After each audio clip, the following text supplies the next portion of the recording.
রাখা বিচিত্র স্বাদ কবিতাটি পাঠ করতে চলেছি। বিচিত্র স্বাদ রবীন্দ্রনাথ ঠাকুর। আমি যখন পাঠশালাতে যাই আমাদের এই বাড়ির গলি দিয়ে, 10টা বেলায় রোজ দেখতে পাই ফেরিওয়ালা যাচ্ছে ফেরি নিয়ে। চুরি চাই চুরি চাই সে হাঁকে, চিনের পুতুল ঝুড়িতে তার থাকে।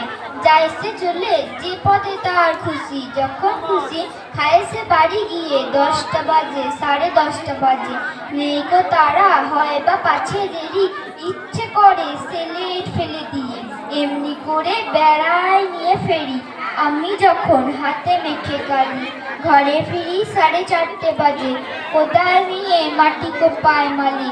বাপুদের ওই ফুল বাগানের মাঝে, কেউ তো তারে মানা নাহি করে। কোদাল পাছে পরে পায়ে পরে গায়ে মাথায় লাগছে কত ধুলা, কেউ তো এসে বকে না তার কাজে। মা তো তারে পরায় না সব জামা, ধুয়ে দিতে চায় না ধুলো বালি।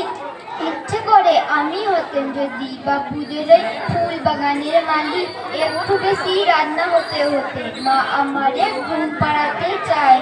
জানলা দিয়ে দেখি যে পথে পাগড়ি পরে পাহারা ওরা যায়। আধার গলি লোক বেশি না চলে, গ্যাসের আলো মিটমিটিয়ে জলে লণ্ঠনটি ঝুলিয়ে নিয়ে হাতে। দাঁড়িয়ে থাকি বাড়ির দরজায়, রাত হয়ে যায় 10টা 11টা, কেউ তো কিছু বলে না তার লাগি। ইচ্ছে করে পাহারাওয়ালা হয়ে গলির ধারে আপন মনে লাগি। নমস্কার।